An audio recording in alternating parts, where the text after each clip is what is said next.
Yo, it's getting a little hot in here because Inurashi just roasted Jack.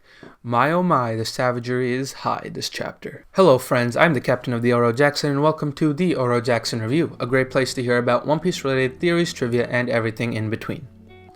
So chapter 1008 just came out and oh my, Oda just dropped a crap ton of bombs on us. So before we get into it however, I have a very special offer for you. Pause this video, hit that subscribe button, and throw a like my way. Do all of that right now, and Nami may give you one of her signature happiness punches at the end of this video. That's right, so what are you waiting for? Chapter 1008 starts with the seemingly real and revived Odin.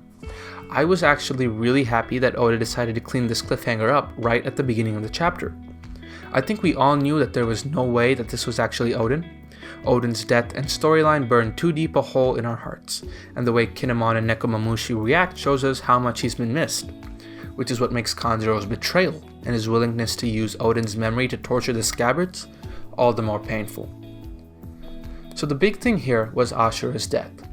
A lot of people might not agree with me, but I'm really happy with the way Ashura died. Oda has been notoriously terrible with killing off characters, so he might not actually be dead, but if he is, then it was masterfully done. Ashura Doji started out as a bandit. Of all the scabbards, he was the one who always struggled with the purest and noblest of intentions. It was Kozuki Odin who set Ashura on the right path, and when Odin died, Ashura once again lost faith and fell back to being a bandit and a bully. For 20 years after the death of Odin, Ashura lived without hope. Kozuki Odin was his lone speck of light in an otherwise dark life. Ashura mustered up everything he had left to join the alliance. The way he strikes down Odin's clone only to be brought down by Odin's sword a moment later is heartbreaking. But it completely rounds out his character arc. He died with something that he'd struggled to win his entire life: hope. He died with the belief that the scabbards would continue on and win this battle. He died with the last gift Odin gave him: faith. And Ashura's death resulted in something that I don't think I've ever seen before: pure, unadulterated anger from Kinemon. Kinemon may never have been the strongest of samurai, but he's always been a beacon of hope and joy. But pure rage is something new.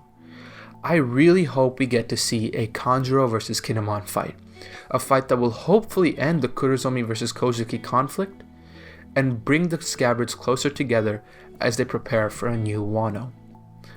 And now, for probably what was my favorite part of this chapter, Inurashi vs Jack.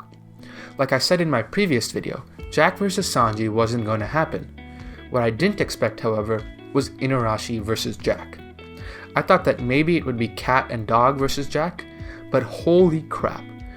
To be honest, I thought Jack was going to pummel Inurashi, but Oda just threw our entire power scaling for a loop, and this one interaction between the two completely changed my mind. There's no moonlight today. Funny, no poison gas either. An amazing and epic callback. At the moment, I'm willing to put all my money on Inurashi. So the next thing we got to see was Orochi make a comeback, and honestly I'm pretty disappointed. I'd rather him have stayed dead. Orochi's a pretty horrible character. I mean, he's a terrible fruit user, he's a massive asshole, and just bad. Kaido killing him once would have been enough for me, but his return does raise some interesting possibilities. If he does become a serious combat threat, who will he fight? There are a couple loose ends at the moment. Yamato and Shinobu have been running around aimlessly, and I definitely don't think it'll take all of the scabbards to take down Kanjuro, but that remains to be seen.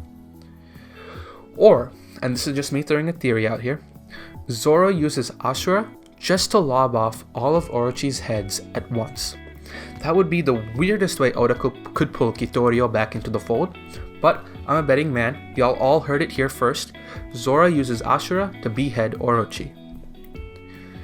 And finally, we got to the roof.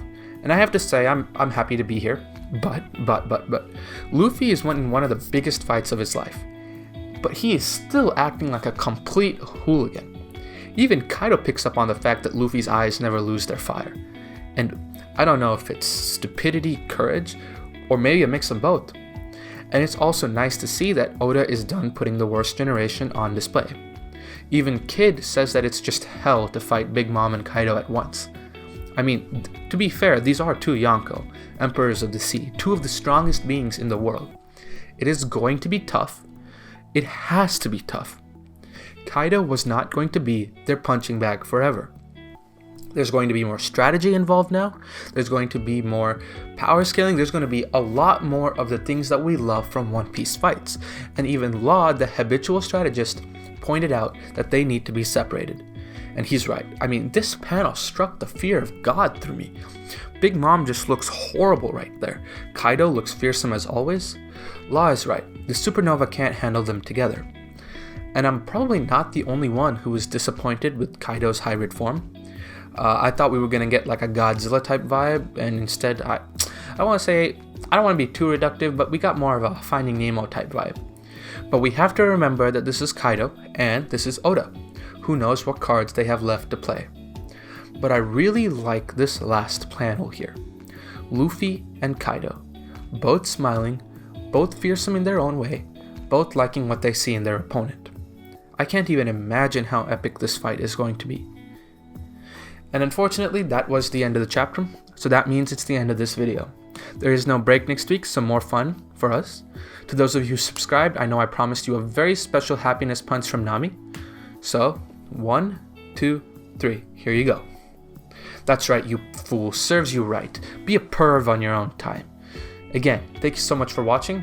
I know I just conned you very nice newly subscribed viewers, but for those of you who didn't subscribe, please hit that subscribe button and throw a like my way. Show the Google algorithm what's up. I post analysis and chapter reviews every week, so be on the lookout for that. Until next time, mahalo.